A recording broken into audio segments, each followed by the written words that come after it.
Hi అండి. Hand cutting చాలా సింపుల్‌గా చూపించండక్క. ఎన్నిసార్లు ట్రై చేసినా కూడా రావట్లేదు, కర్వ్ అనేది తిరగట్లేదు అని అడుగుతున్నారండి. సో, దీనికోసం అయితే ఒక 2, 3 టిప్స్ చెప్తాను. దాంట్లో ది బెస్ట్ టిప్ ఏదో మీరే ఆలోచించండి. నేను కూడా చెప్తాను లాస్ట్ వరకు చూడండి.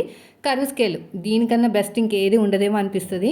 నేర్చుకునేటప్పుడు ఈ కర్వ్ స్కేల్ ఉంటే బావుండు కూడా అనిపించిందండి. ఇది వచ్చిన తర్వాత చాలా తక్కువ కాస్ట్‌లోనే మనకి మంచి కర్వ్ అనేది తిరుగుతదనమాట.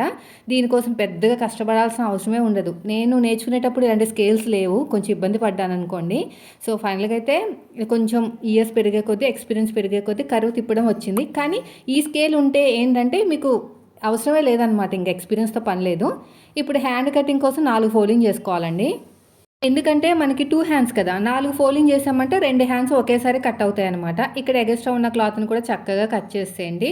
ఇప్పుడు మనం తీసుకున్న ఆది బ్లౌజ్ ఉంటుంది కదా! కింద ఖర్చులు వదిలేయండి. కింద ఖర్చులు వదిలేసి పైన ఖర్చులతో కలిపి మార్కింగ్ వేసుకోండి ఇలాగా. ఇక్కడ ఒక మార్కింగ్ ఎగస్ట్రా ఖర్చు కోసం ఇంకొక హాఫ్ ఇంచు. మళ్ళీ స్కేల్ తీసుకోండి. ఎల్ స్కేల్ తీసుకుని స్ట్రెయిట్‌గా లైన్ వేసేసుకోండి. ఇలాగ హైట్ చెక్ చేసుకొని కింద ఖర్చులు, పైన ఖర్చులు వదిలేసుకుని ఇప్పుడు మనకి హ్యాండ్ డౌన్ అనేది ఎంత ఉందో తెలీదు. మనం ఇచ్చిన ఆది బ్లౌజ్ కరెక్ట్‌గా ఉంది, బావుంది అన్నారు. అప్పుడు ఏం చేయాలంటే హ్యాండ్ లూజ్ దగ్గర కరెక్ట్‌గా పెట్టేసుకొని, షోల్డర్ దగ్గర కూడా కరెక్ట్‌గా పెట్టేసుకొని, చంక డౌన్ కుట్టు ఉంటుంది కదా! చంక డౌన్ దగ్గర కుట్టు ఉంటుంది కదా! ఆ కుట్టుకి ఒక మార్కింగు, పైకి ఒక మార్కింగ్ వేయాలి. ఖర్చులు కావాలి కదా! ఇది కుట్టిన తర్వాత ఇంతొచ్చింది. మరి మనకు ఖర్చులు కావాలి కదా! పైకి మార్కింగ్ వేయాలి. కిందకి వేస్తే మన చంక డౌన్ ఎక్కువైపోతది. పైకి వేయాలి. కుట్టు పైన ఒక మార్కింగ్, కుట్టు దగ్గర ఒక మార్కింగ్. ఈ సైడ్‌కి ఒక మార్కింగ్ వేసేసేయండి. ఎగస్ట్రా ఖర్చు కోసం 2 ఇంచులు తీసేసుకోండి ఇక్కడ. చూపిస్తున్నాను చూసారా? ఎగస్ట్రా ఖర్చు కోసం 2 ఇంచులైతే తీసేసుకోండి. ఇంగోండి ఇలా పట్టేసుకోవాలి. అయితే ఇక్కడ ఒక సిస్టర్ అడిగారనమాట. అక్క ఇలాగ మార్కింగ్ వేసిన తర్వాత హ్యాండ్ కర్వ్ ఎలా ఉందో అలాగా ప్రెస్ చేసుకుంటూ వీలర్ తోటి మార్కింగ్ వేయొచ్చా అని. సో, అది వేయటం వల్ల పెద్దగా యూజ్ ఏమి ఉండదండి. నేను చూపిస్తాను చూడండి. అసలు షేప్ కూడా అంత క్లియర్‌గా ఏం కనిపించదు. ఇది బ్యాక్ పార్ట్ కర్వ్ కదా! వీలర్ సహాయంతో అయితే కింద మనం ప్రెస్ చేస్తే వస్తదనమాట. ప్రెస్సింగ్ చేసినప్పుడు మనకి ఈజీగా కనిపిస్తది. చూడండి ఇలా పట్టుకుని మన వీలర్ ఉంటుంది కదా! చిన్న వీలరు అది నేను ఇవన్నీ కింద ట్యాగ్ చేస్తాను నేను ప్రోడక్ట్లో. ఎవరికైనా ఇంట్రెస్ట్ ఉన్న చూడండి. వీలర్ ఒకటి, ఆ ఆర్మ్ స్కేల్ ఒకటి, ప్రతిదీ కూడా నేను కింద ట్యాగ్ చేస్తాను. అవసరమైన వాళ్ళు కొనుక్కోండి. ఇక్కడ కుట్టు ఎక్కడుందో అక్కడ నేను ఇలాగా వాళ్ళ హ్యాండ్ ఎలా ఉందో అలాగా మార్కింగ్ వేస్తే నాకు కిందకు వచ్చిందనమాట. మార్కింగ్ అంటే మీకు కనిపించట్లేదు కానీ నాకు కనిపిస్తుంది. ఇలాగా ఇలాగా షేప్ అనేది ఇలా వచ్చింది. సో, ఇదొచ్చేసి కుట్టిన తర్వాత మనకి ఖర్చులు కావాలి కదా! పైకి మార్కింగ్ వేసుకోవాలన్నమాట. ఇది హ్యాండ్ కర్వ్ అన్నమాట. ఇలా వచ్చింది. మళ్ళీ ఫ్రంట్ పార్ట్ కర్వ్ కూడా సేమ్ అంతే. ఇలా ప్రెస్ చేసుకోవాలి. నాకైతే ఇది అంత పెద్దగా వర్కౌట్ అవ్వదనిపించింది. అందుకని ఇది ఇగ్నోర్ చేసేసేయండి. ఈ మెథడ్ అనేది మీరేం వాడకండి.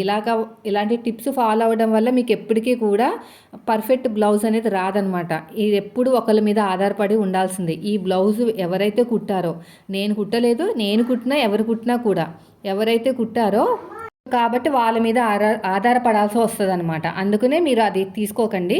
ఇప్పుడు నెక్స్ట్ వచ్చేసి రఫ్ చేశాను. ఆ మెథడ్ అనేది సెట్ కాదు. సో, ఇక్కడ ఒక మార్కింగ్ వేశాను కదా! ఇది చంక డౌన్.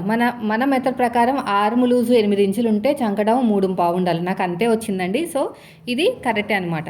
ఇప్పుడు ఈ ఆర్మ్ లూజ్‌లో ఎంత వచ్చినా పర్లేదు. ఇలా సగానికి ఫోల్డ్ చేసుకుని ఒక మార్కింగ్ అయితే వేసుకోండి. ఇలా మార్కింగ్ వేసుకుని పైకి కూడా స్ట్రెయిట్‌గా లైన్ వేయండి. ఇలా పైకి.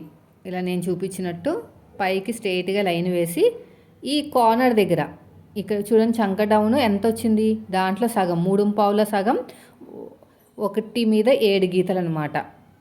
1 మీద 6 గీతలు అలా వస్తుంది. ఈ కార్నర్కి ఇలా మార్కింగ్ వేసుకోండి. ఇప్పుడు కర్వ్ స్కేల్ తోటి షోల్డర్ దగ్గర 1 ఇంచ్కి మార్కింగ్ వేసుకోండి. ఇప్పుడు కర్వ్ స్కేల్ తీసేసుకోండి. ఇప్పుడు నేను చెప్పాను కదా! ఈ స్కేల్ని కింద ట్యాగ్ చేస్తాను కొనుక్కోండి. ఇలా పెట్టేసుకుని ఇలా కరెక్ట్‌గా పెట్టేసుకోండి. ఇలా పెట్టేసుకుని మధ్యలో ఒక లైన్ వేసాను కదా! దాన్ని టచ్ అవ్వాలన్నమాట. ఇలా టచ్ ఇలా కర్వ్ అనేది తిప్పేసేయండి సరిపోతుంది. కొంచెం ఇలా కర్వ్ స్కేల్ తోటి కర్వ్ అనేది తిప్పేసుకోండి. ఇప్పుడు ఇక్కడ ఒక హాఫ్ ఇంచ్ లోతు ఆర్మ్ లూజ్ దగ్గర నుంచి 1 ఇంచు మార్కింగ్ వేసుకుని మళ్ళీ కొంచెం కర్వ్ అనేది తిప్పేసుకోవాలన్నమాట. ఇలా చక్కగా కర్వ్ అనేది తిప్పేసుకోవాలి. చంక డౌన్ తగ్గే కొద్దీ మీకు కర్వ్ అనేది తగ్గుతూ ఉంటుంది. చిన్న సైజు బ్లౌజ్ అయితే చంక డౌన్ తర్వాత వచ్చేసి లైట్‌గా ఒక హాఫ్ ఇంచ్ అనేది లోతు తీసేసుకుంటే సరిపోతుంది. ఎక్కువ లోతు తీయాల్సిన అవసరం లేదు. చూడండి ఇలా కర్వ్‌ని ఈ కర్వ్ స్కేల్‌తో వాడినా కూడా బాగా వస్తుందనమాట. దీనికన్నా యెల్లో కలర్ స్కేల్ తీసుకోండి. కొత్త వారికైతే చాలా బాగా యూజ్ అవుతుంది. ఒకసారి కొనుక్కుంటే లైఫ్ లాంగ్ ఉండిపోతుందండి. అది మనం కావాలని ఎవరైనా చిన్నపిల్లలు ఇరగొడితే తప్ప నార్మల్‌గా అయితే ఇరగదు. అంతే ఇలా చక్కగా కటింగ్ చేసేసుకోండి. ఇక్కడ ఎగస్ట్రా ఉన్న క్లాత్ని కూడా నీట్గా కట్ చేసేయండి. మిడిల్ ఒక చిన్న టక్ ఇచ్చేసేయండి. 2 లేయర్స్ని సపరేట్గా తీసేసుకుని లోత్ అనేది కట్ చేసేయండి. ఇలా చక్కగా లోత్ అనేది నీట్గా కట్ చేసుకోవాలి, అంతే. సో ఈ వీడియో నచ్చితే లైక్ చేయండి. మీరు మన ఛానల్ ఫస్ట్ టైం చూస్తే మాత్రం సబ్స్క్రైబ్ చేయండి. సో నేను చెప్పిన మెథడ్లో ఒకసారి హ్యాండ్ కట్ చేయండి, చాలా బాగా కుదురుతుంది. ఎల్లో కలర్ స్కేల్ తోటి చూపించిన మెథడ్లో అయితే చూడండి. ఇప్పుడు ఆర్ములు చెక్ చేస్తున్నాను, 8 ఇంచులు రావాలి. సో నాకైతే వచ్చిందండి కరెక్ట్గా 8 ఇంచులు. సో ఇదండి ఈరోజు వీడియో నచ్చితే మాత్రం ఖచ్చితంగా లైక్ చేయండి. Thank you for watching.